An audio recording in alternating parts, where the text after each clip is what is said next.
નમસ્કાર, ભાવનગરથી મહત્વના સમાચાર। બગદાણા ખાતે નોકરી કરતા નવનીત બાળથિયાની મારપીટના મામલે હવે કોળી સમાજ મેદાનમાં આવ્યો। સુરતથી 100થી વધુ ગાડીઓના કાફલા સાથે કોળી સમાજના આગેવાનો ભાવનગર પહોંચ્યા હતા। નારી ચોકડી ખાતે કોળી સમાજના નેતાઓ ચિરાગ ઝાલા, પિન્ટુ કોળી, શૈલેષ મેર અને ઋષિ ભારતી બાપુ સાથે મોટી સંખ્યામાં સમાજના લોકો જોડાયા હતા। ત્યારબાદ નારી ચોકડીથી કાફલો મહુવા હોસ્પિટલ પહોંચ્યો, જ્યાં પીડિત નવનીત બાળથિયાને મળવામાં આવ્યું। આ કેસમાં પોલીસે એસઆઈટીની રચના કરી તપાસ શરૂ કરી, પરંતુ કોળી સમાજ મુખ્ય આરોપીનું નામ એફઆઈઆરમાં ઉમેરવાની માંગ સાથે અડગ રહ્યો। ઋષિ ભારતી બાપુએ જણાવ્યું કે જ્યાં સુધી સમાજને પૂરતો ન્યાય નહીં મળે ત્યાં સુધી આ લડત ચાલુ રહેશે। વધુ સમાચાર માટે જોડાયેલા રહો આરપી ગુજરાત ન્યૂઝ રાજકોટ। હું ચિરાગ ઝાલા, યુવા કોળી એકતા સંગઠન ગુજરાત અધ્યક્ષ। આજ રોજ નવનીતભાઈને અમે ખબર અંતર પૂછવા આવ્યા છીએ અને બાપાના દર્શન માટે।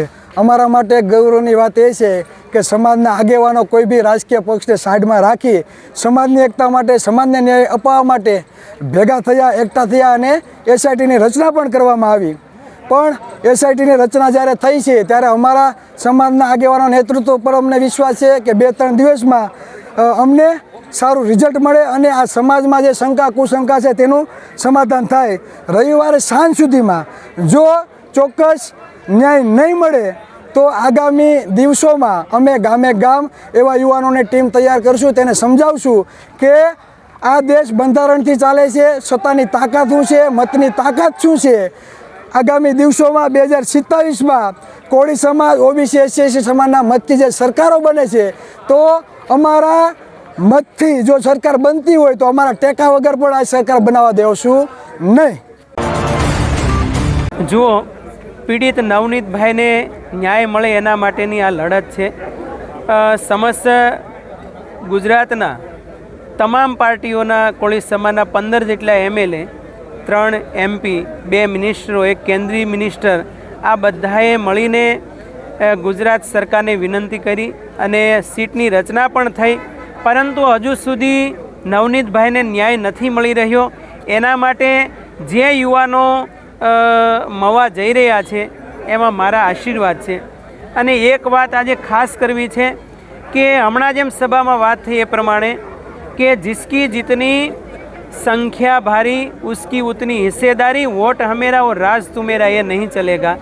કારણ કે આ દેશ બંધારણ પ્રમાણે ચાલે છે।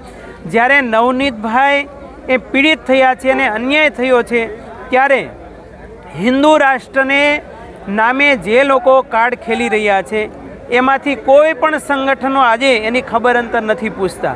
કોઈ સાધુ સંતો નથી આવ્યા, કોઈ કલાકારો નહીં, કોઈ સાહિત્યકારો નહીં અને કોઈ ભુવા પણ નહીં। તો માત્ર વોટ લેવા આવો ત્યારે તમે હિન્દુત્વનું કાર્ડ ખેલીને કોળી સમાજનો ઉપયોગ કેમ થાય છે? જ્યારે નોટ જોતી હોય, દાન જોતું હોય ત્યારે કોળી સમાજની હિન્દુત્વનું કાર્ડ ખેલવામાં આવે છે।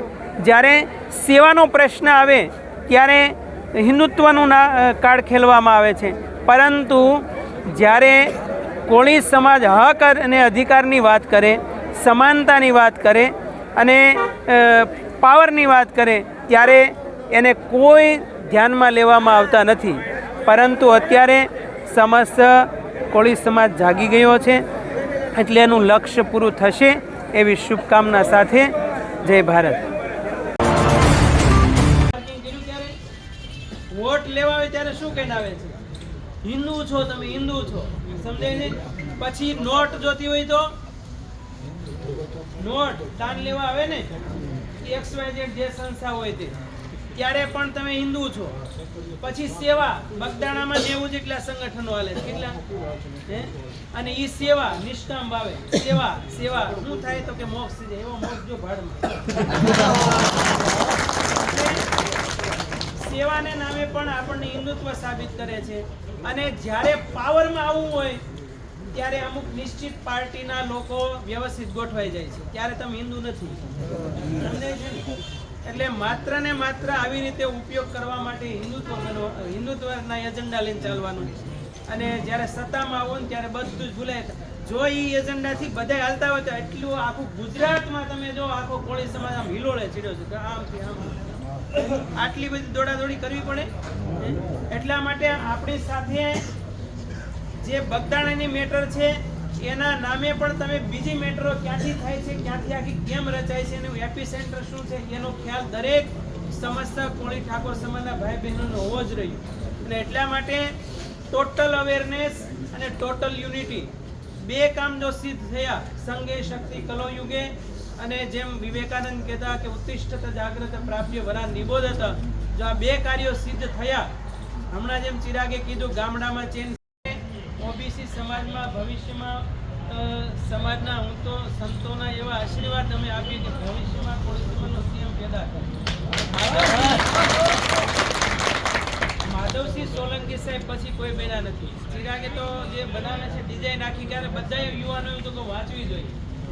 અને એક વસ્તુ તમે એનાલિસિસ કરજો કે આ દેશમાં એક મનુસ્મૃતિના સનાતનીઓ રહે છે અને એક બંધારણના સનાતનીઓ રહે છે. આખી જે ગેમ હાલે છે ઉપલા લેવલની ગેમ, જો તમે સમજી જાઓ ને તો ખ્યાલ આવે.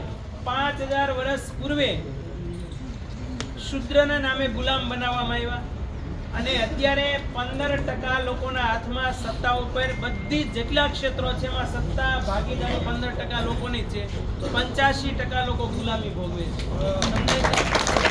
આ લડાઈ આખરે 85 વર્સિસ 15 ની છે. આ બધી નાની નાની મેટ્રો છે, એટલું યાદ રાખજો. છેલ્લું લક્ષ્ય આપણું એ હોવું જોઈએ. અને એટલા માટે બગદાણાની મેટર તમે જુઓ તો જ્યારે દીકરાનું લોહી બરાબર કેવું ખુમારી વાળું હોય, એક ઉપકારો નથી કર્યો ને એ માફી પણ નથી માંગી. આ કોઈ ન્યાયની ભીખ માંગવી પડે તો મૂર્ખામણી આપણી છે, બીજા કોઈની નહીં. આ રાજ્યના ગૃહમંત્રી એની સીટ ઉપરથી સૌથી વધારે કોળી પટેલોના મત છે, તેમાંથી ચૂંટાઈને ધારાસભ્ય બન્યા છે.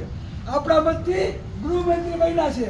અને આપણા ગૌરવશાળી આગેવાનો ગાંધીનગર જાય, આખા ગુજરાતને ખબર હતી કે ત્યાં જાય છે, અને આ ભાઈ કલ્ટી મારીને રાજકોટ રહી છે. આપણે દેખાતું નથી, હે? સમજો બને છે એ તો ખરેખર માયાભાઈ ચૂપ છે એને લીધે બને છે. સમજો.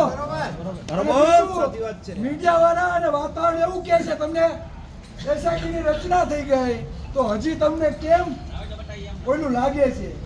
તો મારું કહેવાનું એવું છે, આ દેશ બંધારણથી કહું છું, આપણે આંદોલન કરવાની જરૂર સાંભળજો, આંદોલન કરવાની જરૂર નથી.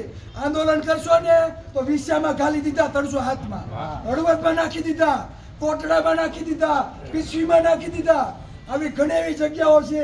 તમે આંદોલન કરવા ભેગા થાવ ને એટલે તમારા ઉપર શું કરવામાં આવે? ખોટા ગુના દાખલ કરવામાં આવે. પછી તમે કોઈ આંદોલનમાં ક્યારે જોડાશો નહીં. બેસ્ટમાં બેસ્ટ રસ્તો એ છે કે ગામે ગામ 15-20 યુવાનોની એવી ટીમ તૈયાર કરો કે પોતાના ગામના 200, 300 પરિવાર કિંમત સમજાવે. 27 માસ્ટર કી, બરાબર. અને ખોટી સેવા બંધ કરો. તમારા સમાજના IAS અધિકારીઓ બને ને એવી સેવા કરવાની છે. અત્યારે આપણા IPS અધિકારી જ નથી તો પછી ધોકા જ પડવાના છે, ધોકા. સમજો, આપણા કોઈ IPS અધિકારી જ નથી તો પછી આપણું કોઈ સાંભળવાના નથી. ઓડિયો વિડીયો, બરાબર, જયરાજ આરોપી છે, બરાબર, એવો બધાને શંકા છે, છતાં પણ આ 7 દિવસ થયા આપણો નાટક મંડળી આપણે નાટક કેમ રમાડે એમ રમાડે છે. સમજો, આ કાંઈ ઘર ખેલા કે ટાઇટેનિક જહાજનું કઈ કોન્ટ્રાક્ટ આપેલો છે પોલીસ પ્રશાસનને, કેટલી બધી વાર લાગે. કોઈ મોબાઈલના CDR કાઢવાના હોય, બરાબર, FSL રિપોર્ટ કરવાનો, તેમાં હું દાદાજીની વાર લાગે. ખરેખર પોલીસ પ્રશાસનને તો સાંજ પડે ને તો એને રિપોર્ટ આપી દેવો જોઈએ, સત્ય સમાજને સામે સ્વીકારવું જોઈએ. આપણે એમ નથી કહેતા કે જયરાજ આરોપી છે, એટલે અમને શંકા છે. ખરેખર બાપ ને દીકરો બંને આરોપી હોય તો સજા આપવાનું કામ કોનું છે? ન્યાયતંત્રનું, કોળી સમાજનું નથી.